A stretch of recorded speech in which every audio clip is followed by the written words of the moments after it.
대한민국 화장품 산업이 세계적인 정부 지원으로 한 단계 업그레이드하여 대한민국 신성장 수출 주력 산업이 될 수 있도록 하겠습니다.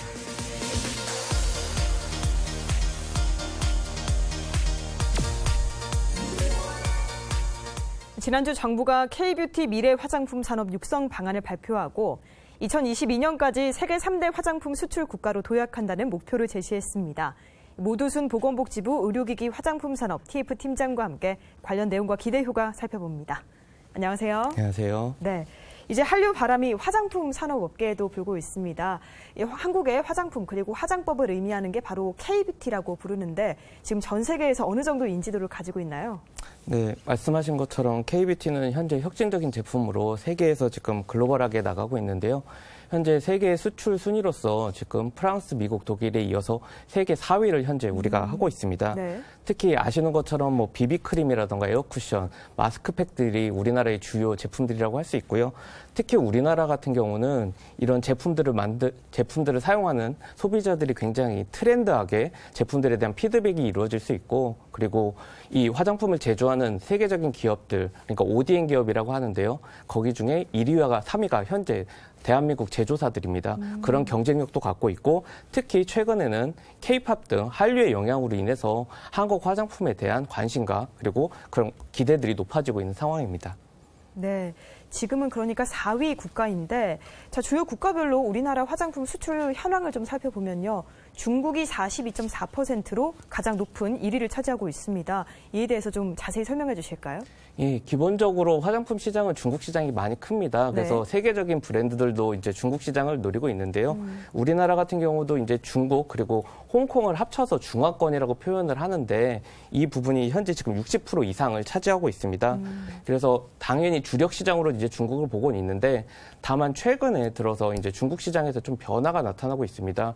뭐 프랑스의 고급 브랜드들을 중심으로 한 그 프리미엄급에 대한 경쟁, 그리고 특히 중국 로컬 시장들이 증가하고 있고, 또 마지막으로는 최근 들어서 일본 J뷰티라고 하는 부분들도 많이 증가하고 있습니다. 그래서 한국 같은 경우가 기본적으로 중국 시장에서 그동안 항상 1위를 수출 부분 했었는데, 네. 올해 상반기 같은 경우는 산업연구원 이제 분석 자료를 보면 일본에 밀려서 2위로 내려간 부분들이 있습니다.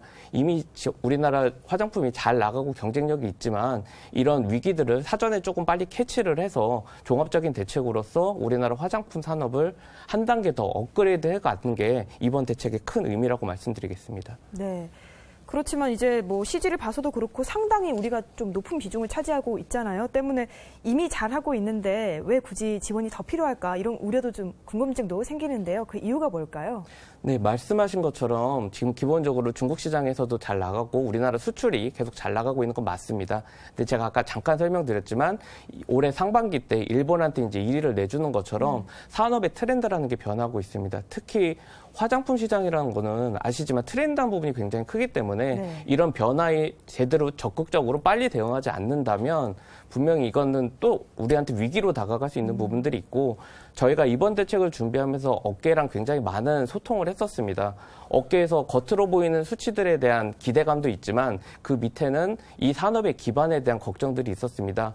그 한 분의 제 말씀이 되게 인상이 깊었는데요. 지금 트렌드한 부분에서 우리나라 화장품이 잘 나가고 있는데 네. 어찌 보면 약간 모래성에 있는 사상 누각이라는 표현을 쓰신 전문가가 계셨습니다. 그래서 이런 위기들이 닥쳤을 때 그런 사상 누각인 인프라 안에서는 우리나라 K-뷰티가 위기로 금방 전환될 수 있기 때문에 이 시점에서 정부가, 그리고 특히 복지부만이 아니라 이번 대책의 큰 의미는 복지부 식약처인 기본적인 화장품 부처들과 함께 중기부, 산자부, 관세청 등 관련 유관 부처들이 각각 산별에 있던 정책들을 취합해서 하나의 종합대책으로 만들었기 때문에 큰 의미가 있다고 생각을 합니다. 네. 자, 그러면 미래 화장품 산업 육성 방안 이 내용을 좀 자세히 살펴보도록 하겠습니다. 말씀을 해주셨듯이 우리나라가 지금 트렌드에서는 앞서 있지만 아무래도 위기가 닥쳐왔을 때 좀 위험할 수 있다 이런 얘기 해주셨는데요. 자, 그걸 좀 극복하기 위해서는 화장품의 기초 소재라던가 신기술 개발 부분에 좀 심혈을 기울여야 할 것 같은데 여기에 관해서 좀 지원을 확대할 예정이라고요. 네, 그 기본적으로 기반을 성장하기 위해서는 결국은 기술 개발이 제일 1번인 거는 바이오 분야에서는 가장 최우선인 공통 사항일 거라고 생각을 합니다. 네. 그 화장품 같은 경우도 기초 부분에 대한 게 중요한데요. 기본적으로 현재 원료 부분에 대해서 우리나라가 외국에 수입하는 부분이 꽤 많습니다. 특히 이제 일본에서도 수입하는 것들이 많은데 계면활성제라든가 그리고 자외선 차단 소재 같은 경우는 거의 뭐 80~90% 정도를 일본에서 수입을 하고 있습니다. 네. 현재 우리나라에서도 민간 기업들에서 많이 노력을 하고 있는 중인데요. 정부 차원에서 이런 부분에 대해서도 가장 기본적인 원료 부분에 대한 연구 개발 그리고 그걸 더 넘어서서 세계적으로 우리가 경쟁력을 계속 확보하기 위해서는 기초뿐 아니라 항노화라든가 아니면 신기술들을 접목한 그런 화장품 기술들이 개발이 돼야 됩니다. 그래서 그런 부분에 대해서 정부는 투자를 하는 걸로 했고요. 이제 엊그저께 이제 예산안이 최종 통과되지 않았습니까? 네. 그래서 내년에 구체적으로 77억의 그 정부 R&D가 지금 투자되는 것으로 지금 확정이 돼서 저희들이 그 세부 계획을 지금 준비 중에 있습니다. 네. 이 내용 중에 굉장히 눈에 띄는 게 유전자 분석 결과를 활용해서 이걸 맞춤형 화장품을 만든다. 이런 내용이거든요. 개발되면 또 굉장히 획기적인 내용일 것 같은데요. 지금 어느 정도 단계까지 올라와 있는지도 궁금하네요. 네, 기본적으로 지금 화장품의 큰 트렌드가 그 말씀하신 것처럼 맞춤형이 굉장히 큽니다. 20, 30대 같은 경우에는 다 자신에게 맞는 뭐 가구로 치면 DIY식으로 네. 그런 것들이 많이 트렌드가 가고 있는데요. 이 맞춤형 화장품 같은 경우도 현재는 저희가 피부 특성이라고 해서 국가별로 조금 피부에 대한 표본 조사들은 지금 진행한 자료들은 있습니다. 하지만 네. 유전체라는 부분은 그보다는 더 근본적인 부분에서 정말로 특성에 맞고 피부 특성, 타입, 국가별 그런 걸 맞추는 부분에 대한 건데요. 저희들은 이거에 대해서 이제 내년부터 추진 예정인 국가바이오 빅데이터 사업이 추진이 됩니다. 그럼 그걸 통한 다양하게 모여진 정보들을 가지고 화장품 뿐만이 아니라 다른 바이오 분야도 적용을 하겠지만 화장품에도 그런 기술을 접목할 예정입니다. 네. 자, 게다가 또 규제 혁신 부분에 있어서도 화장품 산업이 좀 더 나아가기로 했습니다. 그간 화장품 업계가 굉장히 요청이 많았었는데 제조자 표기 의무가 이제 없어진다고요? 네, 이 부분이 이번에 굉장히 큰 규제 부분에서는 대책이라고 생각이 듭니다. 네. 말씀해 주신 것처럼 현장에서 굉장히 지속적으로 요청을 해왔던 사항들인데요.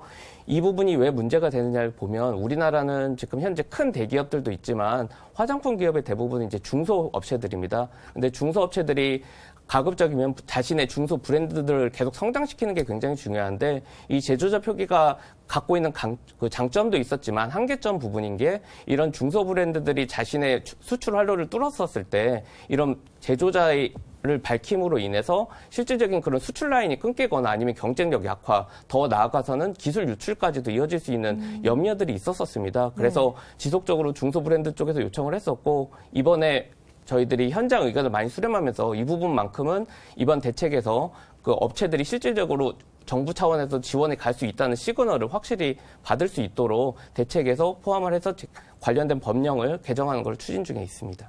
네.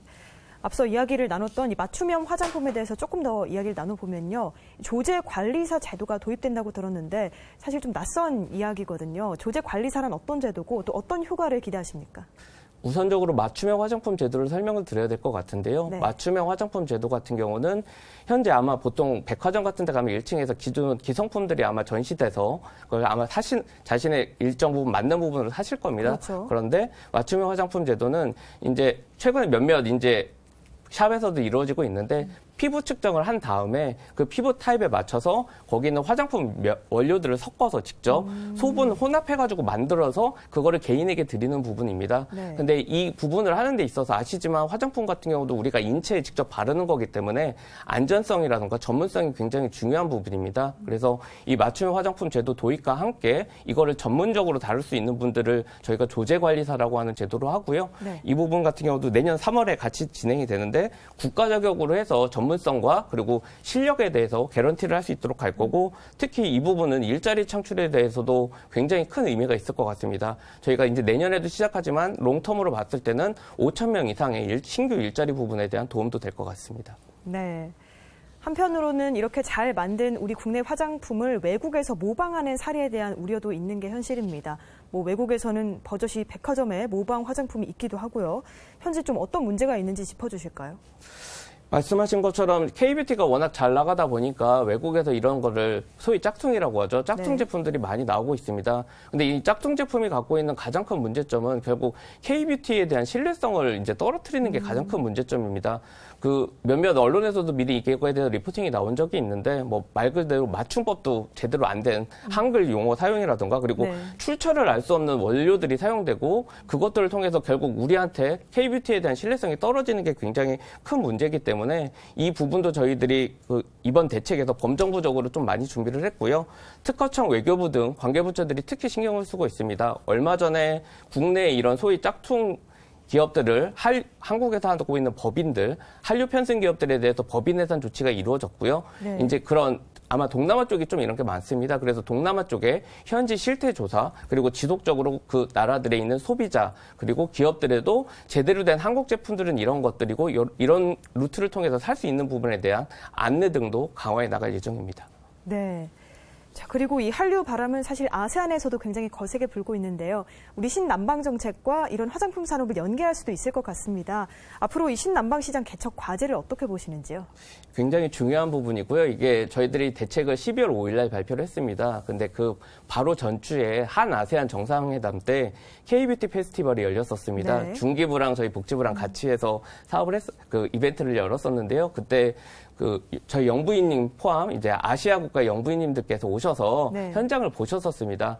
거기서 이제 우리 제품의 우수성도 보시고 특히 이미 대한민국 K뷰티 화장품을 쓰신다고 하는 네. 이제 태국 영부인님의 말씀도 있으셨고 특히 거기서 또 특이했던 게 아까 맞춤형 화장품 얘기도 나왔었지만 3D 마스크팩을 맞춤형으로 만드는 걸 거기서 시연을 하는 걸 보면서 한국 화장품의 이런 신기술 그리고 이런 퀄리티에 대한 게 많이 또 홍보가 됐었습니다. 네. 신남방 지역 현재 저희가 11% 정도 지금 수출을 하고 있는데요. 이런 관심들을 모아서 저희들이 이번 대책을 통해서 20%까지 넓히면 중화권에 대한 수출 집중도도 다변화시키면서 그리고 저희들에게 관심 많은 신남방 시장의 개척도 더 높아질 거라고 생각을 합니다. 네. K뷰티가 지금 잘하고 있지만 또 더 널리 알리기 위해서는 홍보가 참 중요할 것 같은데요.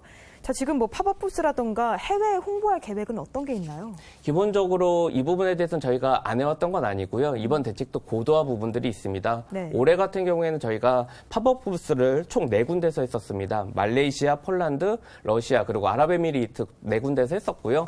그리고 판매장 같은 경우는 저희가 현재 베트남, 태국, 싱가포르에서 운영을 하고 있습니다. 팝업 부스와 판매장의 차이점은 팝업 부스 같은 경우는 어찌 보면 이벤트식으로 주요 이제 쇼핑몰 같은 데서 저희가 한 2, 3일 정도 이제 반짝 열어서 주요 제품들을 소개하는 게 이제 팝업 부스고요. 네. 판매장 같은 경우는 저희가 그 나라의 도시에 가서 저희가 공식적인 샵으로 해서 저희 중소기업 제품들 중심으로 해서 1, 2년 동안 거기서 지속적으로 판매하는 게 판매장인데요. 저희가 이번 대책에서는 그런 팝업 부스도 조금 더 전략적인 국가들을 선정을 해서 나갈 거고 판매장 같은 경우도 저희가 메이크업과도 연계를 하고 특히 저희들이 한계점으로 가졌던 거는 판매장을 운영을 그 한국가의 한 도시의 한 지역에서 했었습니다. 네. 그러다 보니까 관심은 많지만 파급력이 약한 부분은 존재를 했었기 때문에 이번 대책에서 저희가 신경을 쓴 거는 거기에 있는 현지 유통업체들과 그 MOU식이라든가 협약을 체결을 해서 한 도시만이 아니라 그 나라의 다양한 도시, 샵들과도 해서 시너지 효과를 높일 수 있도록 그게 저희의 이번 주요 대책이라고 말씀드리겠습니다. 네. 자, 현재 화장품 관련 박람회, 국내 박람회 같은 경우에는 지방자치단체별로 이루어지는 경우가 많기 때문에 아무래도 파급 효과라던가 홍보라던가 이런 부분이 조금 미흡한 게 사실인데요. 자, 이걸 국가 차원의 대규모 박람회로 만들겠다 이런 계획도 나왔습니다. 그렇게 된다면 어떤 효과가 기대될까요? 말씀하신 것처럼 현재 한 10개 이상의 지자체별로 하는 다양한 화장품 박람회들이 있습니다. 네. 물론 그것도 당연히 의미가 있고 좋은 효과들이 있는데 이번에 저희가 현장 의견 수렴하면서 들었던 거는 업체들이 기왕 하는 거면 우리나라 K뷰티 위상이 세계 수출 4위 그리고 이렇게 트렌드를 갖고 가는 거면 세계 5대 화장품 박람회가 있습니다. 중국이라던가 이탈리아 같은 데서 이루어지고 있는데 네. 거기는 솔직히 규모도 더 크고 많은 바이어들이 옵니다. 근데 우리나라에서 이루어지는 이제 중소 이제 박람회들은 아무래도 규모 사이즈가 있다 보니까 바이어라던가 그런 종합적인 부분들이 안 돼서 업체들도 기왕 하는 거면 차라리 국가 차원에서 크게 해서 그 안에 컨텐츠도 바이어들도 모시고 소비자 트렌드도 하고 메이크업도 하고 화장품 안전성도 중요하기 때문에 안전성에 대한 부분, 말 그대로 전방위적인 부분에서 크게 이런 걸 하면 대표적인 그 화장품 국제 박람회가 되고 그 외국의 5대 박람회에 견주어서도 크게 우리의 브랜드를 높일 수 있는 수단이 될 거라고 생각을 하기 때문에 이번 대책에 포함을 하였습니다. 네. 자, 그러면 만약에 이 대책의 포함이 돼서 대규모 박람회가 열린다고 하면 그 규모가 어느 정도가 될까요? 저희들이 기본적으로는 아까 말씀드린 세계 5대 박람회 규모를 생각을 하고 있거든요. 네. 그래서 그렇게 된다고 하면 아마 참가 기업 수는 한 1,500개 수준, 그리고 그런 수출 상담이나 계약은 500건, 그리고 관람객은 6만 명 이상이 되는 정말로 대규모가 될 것 같고요. 네. 특히 이게 저희들이 갖고 있는 외국과의 차이점은 아까도 말씀드렸지만 K-팝 등 한류가 지금 굉장히 선풍적인 인기를 끌고 있습니다. 그렇죠. 이 K-팝과 이 화장품 부분에 대한 걸 시너지를 하게 되면 오히려 더 독특하고 특화된 우리나라만의 박람회가 이루어질 거라고 생각이 듭니다. 네. 자, 이번 방안 내용에는 또 K-뷰티 클러스터 구축 계획도 눈에 띄는데 뭐 클러스터라고 하면 관련 시설들을 한 곳에 모아놓다 보니까 효율성도 높아지고 여러 가지 산업 발전에 도움이 굉장히 많이 될 텐데요. 산업 육성을 위한 거점 기지가 생긴다 이렇게 생각하면 될까요? 네, 정확하게 그렇게 이해하시면 될 것 같고요. 기본적으로 아까 말씀드린 산업 기반을 공고히 하기 위해서는 이런 클러스터에서 생산시설, 연구시설, 그리고 교육시설 같은 것들이 함께 이루어지면 그거 자체가 또 하나의 상품이 될 수도 있는 겁니다. 우리나라 같은 경우도 외국의 바이오의 많은 부분들의 보스턴이라던가 클러스터들을 가면 현재 선진 기술도 습득도 할 수 있으면서 우리 나름으로 계속 그 각각 부분들이 시너지를 이루어질 수 있는 부분들이 있거든요. 네. 화장품에 대해서도 현재 우리나라에서 많은 부분에 이런 것들이 갖춰져 있는 곳도 있고 또 보완해야 될 곳들도 있는데 그런 부분들을 지금 말씀드렸던 사항들을 집적한다면 우리나라 K-뷰티의 인프라로서 산업 인프라로서 굉장히 튼튼한 기반이 될 거라고 생각이 듭니다. 네. 클러스터가 만들어지면 아무래도 그 안에 품질을 관리하는 시스템을 좀 구축하는 것도 참 중요할 것 같은데 관련해서는 어떻게 보십니까? 네, 결국 저희 K-뷰티 화장품 산업도 바이오 산업입니다. 바이오 산업의 가장 큰 건 이제 공정 부분의 안전성과 효율성이 굉장히 중요한데요. 네. 최근에 이런 거 관련돼서 스마트 공장 제도들이 많이 도입이 됐습니다. 스마트 공장 같은 경우는 당연하지만 전산화도 많이 돼 있고 그 중간에 이물질 흡입이라던가 그런 걸 막을 수 있는 부분들이 있어서 이게 중규모 사업으로 현재 진행이 되고 있는데요. 구체적으로 저희들이 신규는 1억 원 그리고 고도화는 1억 5천만 원을 지원하는 사업입니다. 최근에 저희도 이제 스마트 공장 관련돼서 이 화장품 공장 을 갔는데 화장품 공장이 저희가 생각하는 단순 작업이라기보다는 정말로 최첨단 거의 제약이라던가 의료기기 수준의 높은 수준으로 지금 구축이 돼 있습니다. 그래서 네. 이런 거를 대기업만이 아니라 중소기업들도 확대를 한다면 중소브랜드들의 경쟁력도 강화될 것이라고 생각합니다. 네. 앞서서 교육에 대해서도 언급을 잠깐 해주셨는데 사실 이런 화장품 산업에서도 그렇고 좀 장기화적으로 멀리 본다면 전문가를 육성하는 게 제일 중요한 그런 대책 아니겠습니까? 대학과의 연계 과제 말씀해 주시죠. 네, 결국 우리나라의 강점 중에 하나가 아까도 말했던 소비자의 트렌드성도 있지만 굉장히 좋은 기술과 인력입니다. 네. 그래서 이런 인력 양성이라는 부분들은 굉장히 중요하고 저희가 이번에 이제 정부 차원으로 하지만 당연히 현재 민간에서도 열심히 하고 있는 기관들이 있습니다. 거기와의 협업을 통해서 이제 구체적으로 가져갈 건데요. 세부 내용을 보면은 두 가지로 볼 수 있을 것 같습니다. 우선 해외 외국인 대상인데 현재도 외국에서 우리나라에 대한 이런 화장품 기술이라던가 메이크업을 배우러 오는 사람들이 많이 있습니다. 이런 부분에 대해서 전문교육 부분에 대한 K-뷰티 글로벌 교육센터에 대한 생각이 하나 있고요. 또 하나는 현재 지금 재직자 중심인데 재직자들이 조금 더 자신들의 능력이라던가 역량을 업그레이드하기 위한 부분들이 있습니다.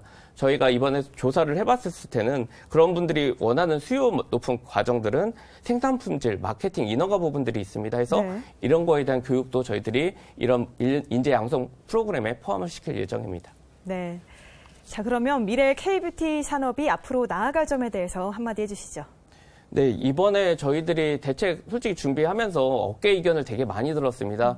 아무래도 대책이란 부분이 정부에서 뭐 탁상 공론이 아니라 현장의 목소리가 반영이 돼야지 그거가 제대로 된 대책이라고 보고요. 저희가 10차례 이상 직접 대면 회의도 하고 그리고 또 설문조사도 진행을 해서 최대한 많이 모아서 노력을 했습니다. 그래서 이런 대책들이 우선 이번에 발표된 것들이 착실하게 수행이 되면 업계에서 원하는 수요 그리고 산업 경쟁력은 확보될 수 있을 것 같고요. 그리고 이게 끝이 아니라 지속적으로 업계 소통을 통해서 앞으로 우리나라 K-뷰티가 지속적 성장할 수 있도록 정부 차원의 지원을 끊기지 않도록 노력하겠습니다. 네. 자, 지금까지 모두순 보건복지부 의료기기 화장품 산업 태스크포스 팀장과 이야기 나눴습니다. 오늘 말씀 고맙습니다. 네, 감사합니다.